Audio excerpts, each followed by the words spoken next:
የአሜሪካና ኢራን ጦርነት ቀጥሏል። ዓለም ለጊዜውም ቢሆን ሰላም ያገኘች ቢሆንም ጦርነቱ እንደ አዲስ ተነስቷል። የነዳጅ ዋጋ በአንድ ጊዜ ጣሪያ ነክቷል። ይህም ደግሞ የሆርሙዝ የፖለቲካ ውጤት እንደሆነ ማሳያ ነው። ሰላም ቤተሰቦቻችን፣ የዕለቱን አዳዲስ መረጃዎች ይዘን መጥተናል። አብራችሁን ቆዩ። ቪዲዮውን ላይክና ሰብስክራይብ በማድረግ ይጀምሩ። አዳሩን ዋሽንግተን በቴሄራን ከተሞች ላይ ጥቃት ስታደርስ ኢራን በመመላሹ የአሜሪካን የጦር መርከብ ኢላማ በማድረግ ወታደራዊ እርምጃ ወስዳባታለች። በሁለቱ ኃይሎች ሰጣ ገባ ኢኮኖሚያዊና ፖለቲካ ዋጋ ከፋዩ የዓለም ሕዝብ ቢሆንም ቀጥተኛ ሰለባ ኢራንና እስራኤልን ጨምሮ ገልፉ አሊያም በጥቅሉ አረቡ እየሆኑ መጥተዋል። ምንም እንኳን ተኩስ አቁሙ አሁንም እንዳለ ነው ትራምፕ ይበሉ እንጂ እርስ በርስ መጠቃታቸው የስምምነቱን አርባና አካሄድ የሚጠቁም ነው ሲል አልጀዚራ አስነብቧል። ዋሽንግተን ቴሄራን ሚሳይሎችን፣ ሰው አልባ አውሮፕላኖችና ትናንት ፈጣን ጀልባዎችን ተጠቅማ 3 የጦር መርከቦችን አውድማለች በሚል ፕሬዚዳንቷ ትራምፕ ዛሬ ላይ ኢራን ክብራችንን ላይ አደጋ ደቅናለች በሚል አረጋግጠውታል። ቴሄራን በበኩሏ በአንድ ከፍተኛ የጦር አዛዡ አማካኝነት ዋሽንግተን ነዳጅ ጫኝ መርከብ በሆርሙዝ ሲጠጋ በነበረ ሌላ ተጨማሪ መርከብ እንዲሁም ባህር ዳር ላይ ጥቃት እንደሰነዘረችባት ይፋ አድርጋለች። ዓለም ልታውቅልን ይገባል በሚልም በምላሹ ገልጻለች። የባህር ነፃነትና ደህንነትን ጠባቂ አድርገህ ራሷን ለመሳል የሕግ የፖለቲካና ሞራል መሠረቱ የላትም። ዓለም አቀፋዊ የስህተት ተግባሯን የሆርሙዝ ሰርጥን በመዝጋት ቀጥላለች። የኢራንን የንግድ መርከቦች እንደ ባህር ላይ ወንበዴዎች በመያዝ እንዲሁም አባላትን በማገት ሕገወጥ ተግባር ላይ ናት። ይህ አደገኛው ውጥረት ዓለም አቀፍ ሕግን ይጥሳል፣ የመንግሥት ድርጅት ቻርተርንም።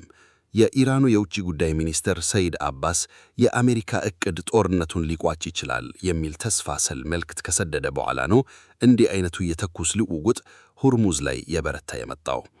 በሌላ በኩል አርሙዝ መሬቶች ለ3 ተከታታይ ቀናትና ጥቃት የአብዮታዊ ዘቡ አርሲ ክሩዝ ባሊስቲክ ሚሳይሎችን በድሮኑን የታገለች በመቀጠሏ ተኩስ አቁሙን በእጅጉ ፈተና ውስጥ ያስገባዋል።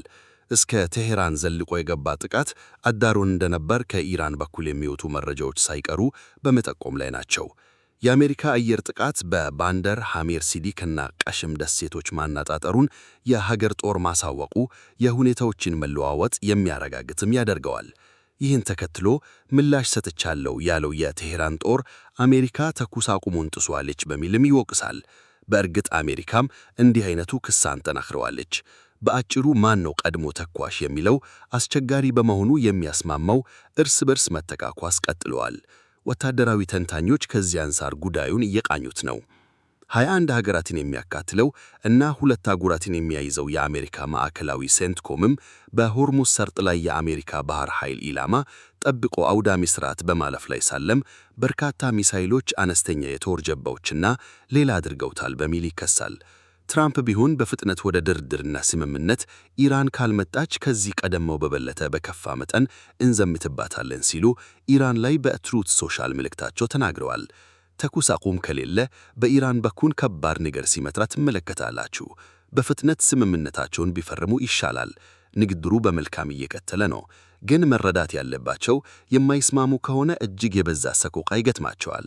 ኢራን የተለመደ ዛቻ ብትለውም ፕሬዚዳንት ዶናልድ ትራምፕ ግን እስከ ወዲያኛው የኢራንን ፖለቲካ ለውጠውታል በሚል ቀጥሎባቸዋል። ቶሎ ይስማሙ፣ ካልሆነም በብርቱ ይመታሉ ነው ጥቅለ መልእክቱ። የሪፐብሊካኑ በአሁኑ ጥቃት ላይ ደግሞ እስራኤል ምንም አይነት ጣልቃ ገብነት እንደሌላት መረጃ ይጠቁማል። በተለይም ባለ 14 ነጥቡ መገባቢያ ሰነድ ኢራን ያላትን ጥያቄ እና የአሜሪካን አቋም በመሰረታዊ በሆነ መንገድ ፖለቲካዊ ቅርጹን ለመለወጥ በር ይከፈታል ቢባልም በተኩስ በመታጀቡ መፍትሄው ሩቅ ሊሆን እንደሚችል ይገመታል። የተስፋው ሰነድ መሬት ላይ የሚያርፍም አይመስልም። ኢራን በየትኛውም ሁኔታ ጥቅሟ ከተነካ ምላሽ ለመስጠት ትኩረት ማይሰጠው ከሆነ እኛ በጦርነት ዋጋ ከፍለን ቢሆን ሆርሙዝ ሰርጥን አሳልፈን እናሳልፍም። አሜሪካውያን መረዳት ያለባቸው የሆርሙዝ ሰርጥ ቀይ መስመራችንን ሆኖን ነው። ፕሬዚዳንት ዶናልድ ትራምፕ በተደጋጋሚ ኢራን ኒውክሌር እንደማታጥቅ ገልጻልናለች ይላሉ። የፕሬዚዳንት ዶናልድ ትራምፕ ዛቻ፣ የአያቶላዎቹን መግለጫ፣ የኤሚሬቶች ራስን መከላከል አዝሟኘ፣ በሆርሙዝ ሰርጥ ላይ ያለው መጠቃት ቀጠለው፣ የነዳጅ ዋጋ በደቂቃዎች ውስጥ መለዋወጥ፣ የሩሲያና የቻይና ፖለቲከኞች ጉዳዩን በራሳቸው መንገድ ለመቃኘት የሚሄዱበት ርቀትና መሰል የመካከለኛው ምስራቅ ፖለቲካዊ አካሄዶች ውጥረቱን እንጂ መርከቡን አያመለክትም ይላሉ የጦር አዋቂዎች። ቤተሰቦቻችን፣ የሰዓቱ ሰበር መረጃዎች እነዚህ ናቸው። ፈቅዳችሁ አብራችሁን ስለቆያችሁ ምስጋናችን ከፍ ያለ ነው። አዲስ አሳሽ ቻናላችንን ሰብስክራይብ በማድረግ ቤተሰብ ይሁኑ። በቸር ያቆየን።